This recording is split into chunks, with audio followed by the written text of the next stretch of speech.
আসসালামু আলাইকুম। আমি নীলা। আপনারা কেমন আছেন? আমি একটি প্যানে তেল দিয়ে দিয়েছি। তেলের মধ্যে পেঁয়াজ, এলাচ, দারচিনি, লং দিয়ে একটু নেড়েচেড়ে দিচ্ছি। এগুলোকে একটু ভেজে নেব, এগুলোর ফ্লেভারগুলো এটার মধ্যে আসার জন্য। এখন আমি এখানে আদা রসুন দিয়ে দিলাম, দিয়ে একটু ভেজে নিচ্ছি। কাঁচা রসুনের এবং আদার কাঁচা ভাবটা যাওয়ার জন্য। কাঁচা ভাবটা যাওয়ার পরে এর মধ্যে এখন আমি হলুদের ফাঁকি, ধনিয়ার ফাঁকি, মরিচের ফাঁকি, মশলার ফাঁকি এগুলো দিয়ে দেব। তারপর এখানে আমি একটু নেড়ে চেড়ে একটু পানি দিই, একটু নেড়ে চেড়ে একটু ভালো করে কষিয়ে নেব। ভালো করে কষানো হয়ে গেলে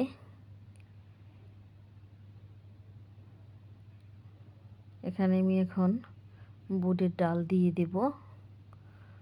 বুটের ডালগুলো ভিজিয়ে রেখেছিলাম আমি আগের দিন রাতে।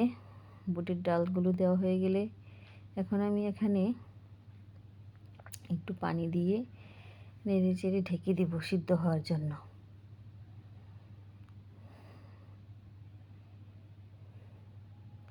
সিদ্ধ হয়ে গেলে আমি আবারও একটু পরে এসে উল্টে পাল্টে দিলাম। উল্টে পাল্টে আবারও একটু নেড়ে চেড়ে কষিয়ে দিলাম। দেখেন আমার ডালগুলো হয়ে গেছে। এখন আমি এখানে গরুর মাংসগুলো দিয়ে দিলাম। গরুর মাংস দিয়ে এটাকেও ভালো করে উল্টে পাল্টে ভালো করে মিশিয়ে নিতে হবে। তারপর এখন আমি এটাকে ঢেকে দিতে হবে। এটাকে এখন ঢেকে দিলাম। একটু পরে আমি আবারও আসবো। এসে আমি এটাকে আবারও নেড়ে চেড়ে দিচ্ছি ভালো করে। উপরেগুলো নিচে, নিচেরগুলো উপরে এভাবে। এখন এটাকে আমি আবারও ঢেকে দিব।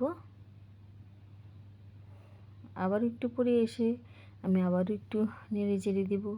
বুটের ডাল আছে, নিচ দিয়ে লেগে যেতে পারে, তার জন্য ভালো করে নেড়ে নাড়াচাড়া দিয়ে আবারও আমি একটু ঢেকে দিব। কিছুক্ষণ পরে আবার এসে আবারও এটাকে উল্টে পাল্টে দিচ্ছি, নাহলে তো নিচ দিয়ে লেগে যাবে।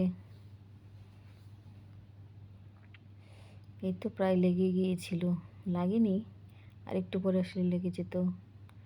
এখন ভালো করে এটাকে কষিয়ে এখন আমি এখানে পানি দিয়ে দেবো, মানে ঝোল দিয়ে দেবো। ঝোলের পানি দিয়ে দিয়েছি।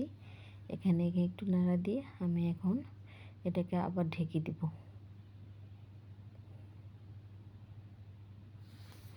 বলক উঠে গেছে। কিছুক্ষণ পরে এসে আবার ওইটাকে আমি নেড়ে চেড়ে দিচ্ছি। আবার একটু ঢেকে দেব। তবে একটু লবণ দেখছিলাম, একটু লবণ কম হয়েছে, তাই আমি একটু লবণ দিয়ে দিলাম। লবণ দেওয়া হয়ে গেলে আমি এটাকে আবার একটু ঢেকে রাখবো।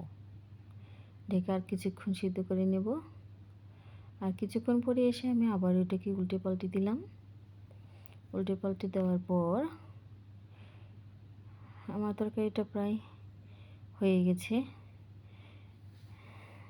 এখন আমি এখানে জিরার ফাঁকি দিয়ে দিয়েছি। জিরার ফাঁকি দিয়ে এটাকে নেড়ে নিয়েছি। আমার তরকারি রান্নাটা হয়ে গেছে। এখন আমি দেখুন আমার তরকারির কালারটা কেমন হয়েছে। যাক, আমার রান্নাটা হয়ে গেল। আপনাদের সাথে আবার দেখা হবে অন্য কোনো এক ভিডিওতে।